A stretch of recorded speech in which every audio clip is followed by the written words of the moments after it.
Welcome to Motivational Humanity. You are not alone. There's a moment, and maybe you've had this moment, where someone asks you, "How are you doing?" And you smile, you say, "I'm fine." And the words come out so smoothly, so automatically, that you almost believe them yourself. Almost. But somewhere behind that smile, in that quiet interior space that nobody else gets to visit, there's a different answer, a truer one. One that sounds more like exhausted or invisible, or I've been carrying something so heavy for so long that I've forgotten what it felt like to put it down. That answer never makes it to your lips, though. Does it? And here's what I want you to sit with for just a moment. Not because it's comfortable, but because it's true. You've probably been protecting people from that real answer for years. Decades even. You've been softening your edges, swallowing your sharp moments, curating the version of yourself that keeps the room feeling warm and the people in it feeling safe. You became the steady one, the strong one. And nobody ever stopped to ask what that cost you. I want to talk about armor today. Not the kind from history books or fantasy novels. I'm talking about the invisible kind. The kind you started building so long ago you don't even remember laying the first stone. The kind that's so beautifully constructed, so perfectly polished, that the people who love you most will look right at it and call it strength. But you know the difference, don't you? Between strength and armor. Strength is what lets you feel something and move through it anyway. Armor is what keeps you from feeling it at all. And the thing about armor, the thing nobody tells you, is that you don't just build it against the things that hurt you. You build it against everything. Joy, grief, intimacy, longing. You build it so well, so completely, that eventually you're standing inside this beautifully fortified structure, completely alone, completely untouched, safe, and starving at the same time. Most women I know who are somewhere in this season of life, and by that I mean the season that comes after you've raised something, or survived something, or outlasted something, most of them have a story that sounds like this. There was a time when I needed something and I reached for it, and it wasn't there. Maybe it was comfort, and the person who was supposed to offer it couldn't. Maybe it was safety, and the place that was supposed to hold it failed. Maybe it was love, the simple, uncomplicated, you matter kind of love, and it came with conditions you hadn't agreed to. So you adapted, because that's what we do. We adapt. You learn to need less, to ask for less, to take up less emotional space in the room. You learn to read the temperature of every relationship before you walked into it, to gauge what was safe to say and what was safer to keep behind the walls. You learned to tend to everyone else's discomfort before you acknowledged your own. And slowly, without any single dramatic moment, you built the armor, piece by piece, year by year. The quiet whisper that said, "I can handle this alone," became a belief system. The belief system became a way of life. And the way of life became so familiar, so second nature, that you started calling it your personality. I'm just independent. I've never been one to burden people. I'm not really someone who cries. Honey, that's not who you are. That's what you learned. There's something I need you to understand, and I mean really sit with, not just hear. The armor was never the villain in your story. It was brilliant. It was the most creative, most compassionate solution your younger self could devise for an impossible situation. You needed to survive something, and you did. You survived it. But here's the weight we carry when we don't know how to retire the armor once the battle is over. We keep fighting wars that ended years ago. We stay defended against people who are actually safe. We keep the door bolted against intimacy that is genuinely being offered. We hold people at exactly the arm's length required to protect us from hurt, which happens to be the exact same distance that keeps us from being known. And the loneliness of being surrounded by people who love you but don't really see you. That particular kind of loneliness has no name in our language. But I think you know exactly what it feels like. It feels like being in a warm, full room and still being cold. This is where we're starting today, not with solutions, not with steps or strategies or ways to fix yourself, because you are not broken. We're starting here in this honest, unglamorous, sacred place of recognition. Because before anything can change, something has to be seen. And the first thing that needs to be seen is the armor you've been wearing. It's heavy. It was always heavy. And you have been carrying it for a very, very long time. You're allowed to feel the weight of that right now, without immediately figuring out how to make it lighter. Just feel it. Let me ask you something, and I want you to really let this land. When was the last time someone saw you? Genuinely saw you, and you didn't immediately deflect? Someone said something kind, something that touched the real you, and instead of receiving it, you made a joke. Or you minimized it. Or you turned the conversation back to them so fast it would make your head spin. Oh, I'm fine. Tell me about you. Smooth as silk. Practiced as a reflex. Because truly receiving care, tenderness, being seen, feels more dangerous than any argument you've ever had. Doesn't it? Conflict you can handle. You've handled plenty of it. You know how to go quiet, how to hold your ground, how to weather a storm. But someone sitting across from you, looking at you with soft eyes, saying, I see how hard you've been working. I see how tired you are. That makes the walls tremble. And so you deflect, because somewhere deep in the architecture of that armor, there's a belief that was mortared in so long ago it feels like truth. If they see the real me, they'll find something worth leaving. I want to trace this back with you. Not to dwell in the past. We're not here to excavate old wounds for the sake of suffering, but because the armor doesn't make sense without its origin story. And you deserve to understand why you built what you built, not just that you built it. For most women who live inside this kind of protection, there was a chapter, sometimes childhood, sometimes a marriage, sometimes a friendship that turned, where vulnerability was punished. Maybe not dramatically, maybe not with cruelty. Sometimes it was just ear silence. You shared something tender and the room went quiet in the wrong way. You cried and someone got uncomfortable. You needed and someone left. The lesson your nervous system learned in that moment wasn't, that person was limited. The lesson it learned was, being open is dangerous. Needing is dangerous. The self that reaches out gets hurt. Keep her inside. And so you did. You kept her inside. That tender, reaching, genuinely longing version of you. She didn't disappear. She just went quiet. She went into that sanctuary at the center of you, and she's been waiting there ever since. Patient. Hoping, wondering when it might be safe to come out. She's still there, you know. I promise you she's still there. Here's what the unraveling looks like. And I want to be honest with you, because you deserve honesty more than you deserve comfort right now. It doesn't usually happen in a single moment of dramatic revelation. It's not a lightning bolt. It's not a breakdown on the bathroom floor. Though sometimes it is that, and that's okay too. More often, the unraveling starts as a whisper. A quiet, persistent, impossible to ignore whisper that starts saying things like, something is missing. I am so tired of performing. I don't actually know what I want anymore. I have been so good for so long and I am not sure what it got me. Have you heard that whisper? Maybe at 3 a.m. when the house is still and there's no one to tend to and no role to play. Maybe in the car, alone. When a song comes on and it cracks something open in your chest without warning. Maybe in the middle of a perfectly fine day, looking at a perfectly fine life, feeling a grief you can't explain and can't justify and can't name. That whisper isn't a malfunction. That whisper isn't ingratitude. That whisper is the truest part of you. Finally finding a sliver of quiet loud enough to speak into. And it's asking you to listen. There's a particular kind of exhaustion that comes with armor. It's not the exhaustion of overworking, though you may have that too. It's a deeper, more cellular kind of tired. It's the exhaustion of constant management. Managing how much you show. Managing what you say and what you swallow. Managing the emotional temperature of every room you walk into. Managing the perceptions of the people who depend on you to be steady, capable, unshakable. Do you know how much energy that takes? Not just occasionally, but every single day, as natural and automatic as breathing, so constant you stopped noticing it was happening? It takes everything. And here's the painful irony that I want you to hold gently. The very people you've been protecting with all that careful management. They're not actually getting you.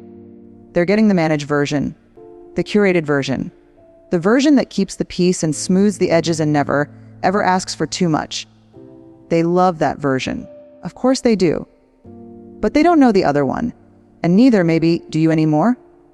This is the part of the unraveling that's the hardest. Not the moment when you realize the armor exists. That's just recognition. The hard part is what comes right after, which is the grief.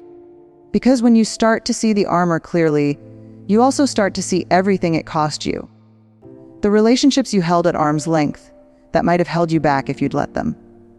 The moments of joy you managed instead of felt. The versions of yourself you performed instead of lived. The years. And I don't say this to create pain. I say it because it's true and you're strong enough to hear it. The years spent being everything to everyone except a real, full, present person to yourself. That grief is legitimate. It deserves space. It deserves to be felt without immediately being fixed or reframed or silver-lined into a lesson. Some things were lost. Some time passed. Some connections stayed shallow that could have gone deep. That's real. That's worth mourning. And here's what I also know to be true. With everything in me, it is not too late. Not because of some motivational platitude, but because you are here, you are listening. That whisper found you, or you found it, and something in you said yes. Something in you leaned in instead of scrolling past. Something in you recognized itself. That is not nothing, that is, in fact, everything. The armor was your answer to an old question. A question that asked, how do I survive this? And it worked. It got you here. Intact, capable. Still standing after everything that tried to knock you down. But there's a new question now. A quieter one. One that's been gathering courage for years. Waiting for a moment like this one to finally, softly ask, what would it feel like to be held, instead of always being the one who holds? Sit with that. Don't answer it yet. Don't problem solve it or rationalize it or wonder if it's even possible. Just let the question exist. Because the fact that it moves something in you when you read it, that means the woman inside the armor is still breathing, still hoping, still there. And she's ready. Even if you're not sure yet that you are. There's a word nobody uses much anymore, and I think we lost something when we stopped using it. Tender. Not tender as in fragile. Not tender as in breakable. Tender as in alive to the touch. Tender as in responsive. Tender as in you can actually feel what's happening to you instead of processing it from behind glass. Because that's what the armor does ultimately. It puts glass between you and your own life. Everything still happens. You still show up. You still laugh at the right moments. Cry at funerals, feel proud of your children, worry about the people you love. But there's a thickness to it, a distance. Like watching your own life from the back row of the theater instead of standing on the stage. And I think, quietly, in the part of you that doesn't lie, you know exactly what I mean. The softening isn't about becoming fragile. I need you to hear that clearly, because the armor was built precisely to protect you from fragility, and the idea of dismantling it probably brings up something that feels a lot like terror. The softening is not about going back to whatever unprotected version of yourself existed before the walls went up. You can't go back, and you wouldn't want to. The softening is about becoming permeable, letting the right things in, learning, and this is a skill, not a personality trait, which means it can actually be learned, learning to distinguish between the situations that require your armor and the ones that are actually safe enough to meet with something softer. Because not everything is a battle, even though it can start to feel that way when you've been in armor long enough. I want to tell you about something I think of as the thaw. You've seen it happen in nature. The way the ground looks in early spring, still hard on the surface, still gray and resistant, but something is shifting underneath. Something is loosening. And then one morning you walk outside and there's this smell in the air, this particular earthy aliveness, and you know before you can explain it that something has changed. The thaw has begun. That's what softening feels like. It doesn't happen all at once. It doesn't announce itself with fanfare. It starts underground, in the places nobody sees, in the quiet interior work that doesn't look like anything from the outside. It might look like sitting with a feeling instead of immediately finding something to do. It might look like saying, "I'm not okay right now," to someone you trust, and letting the words exist in the air between you without rushing to take them back. It might look like crying in the car and not wiping your eyes before you've even finished. Not performing recovery for an audience that isn't even there. It might look like someone offering you help, and instead of saying, "I've got it," feeling the unfamiliar, slightly terrifying, ultimately beautiful weight of saying, "Yes, thank you. I could use that." Small things, quiet things, underground things.